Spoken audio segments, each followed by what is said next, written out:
I love Muhammad ஸல்லல்லாஹு அலைஹி வஸல்லம். ஐ லவ் முஹம்மத் ஸல்லல்லாஹு அலைஹி வஸல்லம்.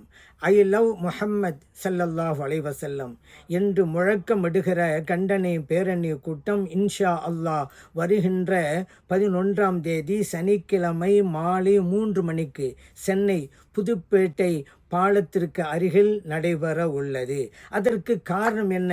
இப்படி ஒரு கண்டன கூட்டத்தை நடத்துவதற்கு காரணம் என்ன என்று கேட்டால், யூபியில் ஒரு மீலாது விழா நடந்தது.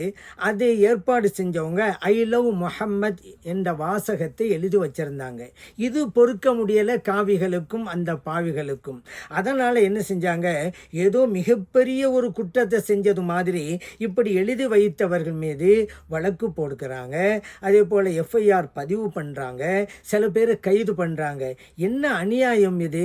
நாம் விரும்புகின்ற ஒருவரை நேசிக்கிறோம் என்று சொன்னால் அது ஒரு குற்றமா?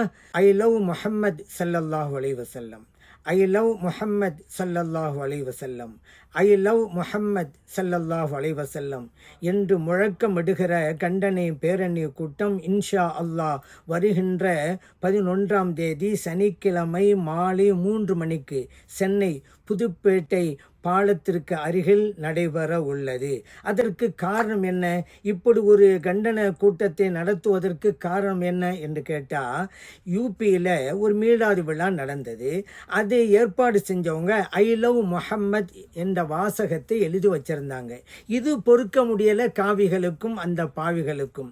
அதனால் என்ன செஞ்சாங்க, ஏதோ மிகப்பெரிய ஒரு குற்றத்தை செஞ்சது மாதிரி இப்படி எழுதி வைத்தவர்கள் மீது வழக்கு போடுக்கிறாங்க. அதே போல் எஃப்ஐஆர் பதிவு பண்ணுறாங்க.